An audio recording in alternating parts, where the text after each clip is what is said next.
Hi అండి, welcome back to Rahmat kitchen.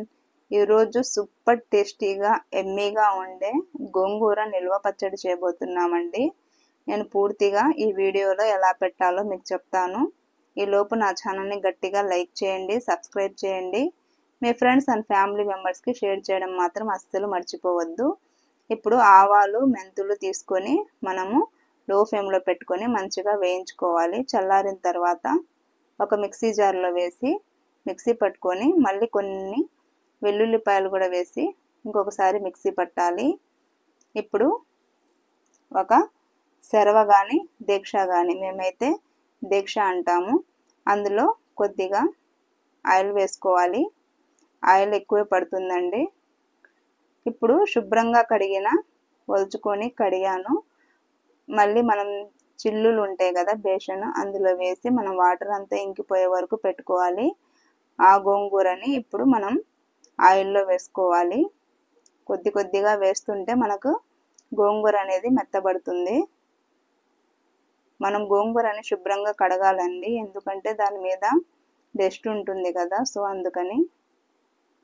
ఇప్పుడు చూడండి, మనం కొద్ది కొద్దిగా ఇలా కలుపుతుంటే అది అడ్జస్ట్ అవుతుంది. మనకు ఎంతగా ఉన్నా కానీ గోంగూర ఉడికితే చాలా తక్కువ అయిపోతుంది కదా, సో ఇలా మనము కలుపుకుంటూ ఉడికించుకోవాలి. ఇప్పుడు చూడండి, మంచిగా ఉడికింది. ఇప్పుడు మనము చింతపండు 150 గ్రామ్ తీసుకొని దాని తొక్క మొత్తం తీసేసి ఆ గుజ్జుని ఇందులో వేయాలండి. సో మేము మాటల్లో పడి దాన్ని మర్చిపోయాము. ఈ ఊరగాయ పెట్టడానికి మన సబ్స్క్రైబర్ ప్లస్ నాకు అక్కలాగా అన్నమాట, తను కూడా హెల్ప్ చేసింది. ఇప్పుడు చూడండి, మనం దీన్ని ఇలా ఉడికించుకున్నాక ఇప్పుడు కారం, ఉప్పు, పసుపు, మనం వేయించి పొడి చేసుకున్నాం కదా ఆవాలు, మెంతులు, వెల్లుల్లి, అది కూడా ఇందులో వేసేసుకొని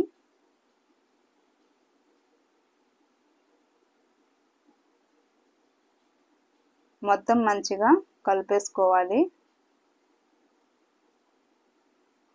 ఈ ఉప్పు కారం అంతా దీనికి పట్టేలాగా కలిపేసుకోవాలి.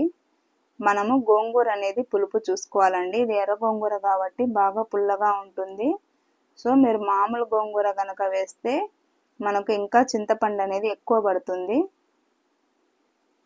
మనం కొంచెం తిని చూస్తే గోంగూర ఎంత పుల్లగా ఉంది అనేది మనకు అర్థమైపోతుంది. ఎర్ర గోంగూరకి మంచి టేస్ట్ వస్తుందండి, సో వాటితో అయితే ట్రై చేయండి. ఇప్పుడు చూడండి, ఉప్పు కారం మొత్తం మంచిగా కలిసిపోయాయి కదా. ఇప్పుడు మనము ఇంకొక ప్యాన్ పెట్టుకొని అందులో ఆవాలు,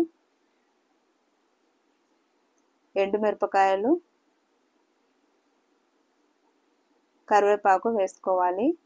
మనకు ఊరగాయల్లో ఆయిల్ అనేది ఎక్కువే పడుతుందండి, అప్పుడే మనకు అవి మంచిగా నిల్వ ఉంటాయి అన్నమాట.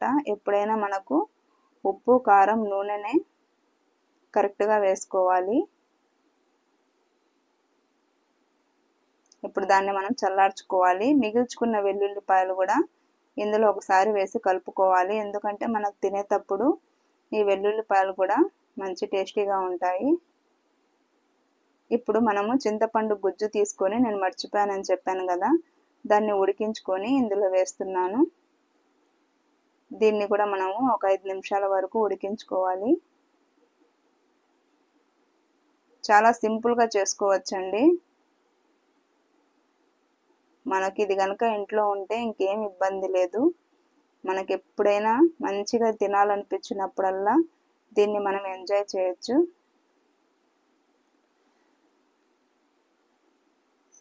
చూడండి, ఇప్పుడు మనకు ఒక 5 నిమిషాలు ఉడికితే చాలు.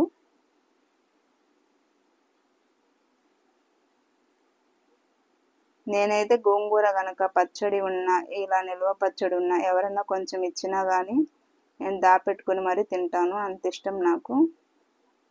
ఇప్పుడు మనం చల్లార్చుకున్న పోపు కూడా ఇందులో వేసి ఒకసారి కలిపేసుకోవాలి. ఇది మనం సాయంత్రం 8కి ఆ టైంలో చేసామన్నమాట. దీన్ని మనం ఉదయం వరకు ఇలాగే పెట్టేస్తే ఆయిల్ మొత్తం పైకి వస్తుంది.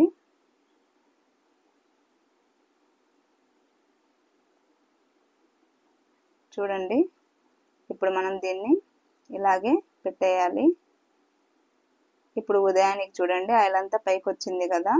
సో మనకు ఎమ్మీగా ఉండే గోంగూర నిల్వ పచ్చడి అయితే రెడీ అయిపోయిందండి. సో ఇప్పుడు మనం నిల్వించుకోవడమే. ఇది మనకి ఇబ్బంది ఏం లేదు.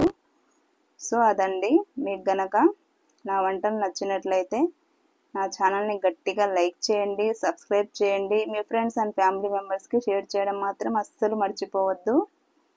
టేస్ట్ అయితే అమృతమేనండి. సో ఇప్పుడు మనము వేడి వేడి అన్నంలో కనుక కొద్దిగా గోంగూర పచ్చడి నెయ్యి వేసుకొని తింటే ఇంకా నేను చెప్పాల్సిన అవసరం లేదు. ఈ పాటికి మీకు అర్థమైపోయే ఉంటుంది. సో ఓకేనండి, బాయ్.